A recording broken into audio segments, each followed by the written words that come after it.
अखिल वारकरी संप्रदायाचं भूषण प्रत्येक कीर्तनकाराच्या, प्रत्येक वारकरी संप्रदायाच्या व्यक्तीच्या अंतकरणामध्ये ज्यांचं एक श्रद्धेचं स्थान आहे, असं आमचं श्रद्धास्थान परमपूज्य आदरणीय आम्ही ज्यांच्यामध्ये साक्षात ज्ञानोबाराय तुकोबाराय बघतो असे हरिभक्तपरायण गुरुवर्य मारुती बाबा कुरेकर महाराज खरे ज्ञानोबाराय तुकोबाराय आम्ही नाही बघू शकत, आमचं दुर्भाग्य आहे.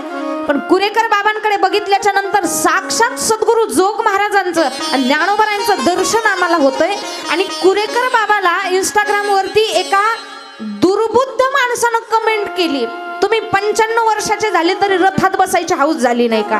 तुम्ही गळ्यामध्ये हार घालता, 95 वर्षाचं वय झालं. तर नराधमानं कुरेकर बाबांना डायरेक्ट सांगितलं समाधीपाशी जायची तुमची लायकी नाही, असे शब्द बाबांना वापरले.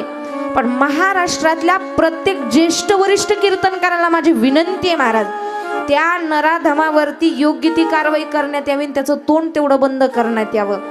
कारण आज वारकरी संप्रदाय एवढा उच्च कोटीला गेला, ही सगळी कृपा सद्गुरु जोग महाराजांच्या नंतर हरिभक्तपरायण गुरुवर्य मारुती बाबा कुरेकरांची. त्या वाईट विचारी वृत्ती माणसानं अशी कमेंट केली की आळंदीत सगळे विद्यार्थी तूप खातात म्हणे. परंतु आज जर आळंदी तीर्थक्षेत्रामध्ये माझ्या संपूर्ण बंधू परिवाराकडे बघितलं, सद्गुरु जोग महाराज वारकरी शिक्षण संस्थेमधले प्रत्येक विद्यार्थी आज सुद्धा मधुकरीचं जेवण खातात काका.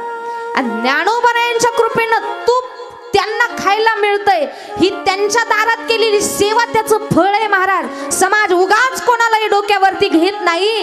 ज्ञानोबाराय तुकोबारायांनी ज्यांना स्वीकारलं, समाज त्यांना डोक्यावरती घेत असतो.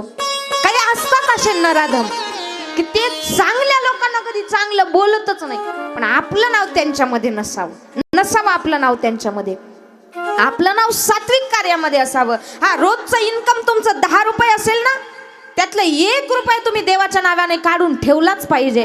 कारण करता करविता तो भगवान परमात्मा आहे, त्याच्याशिवाय या मृत्यू लोकांमध्ये काही होत नाही.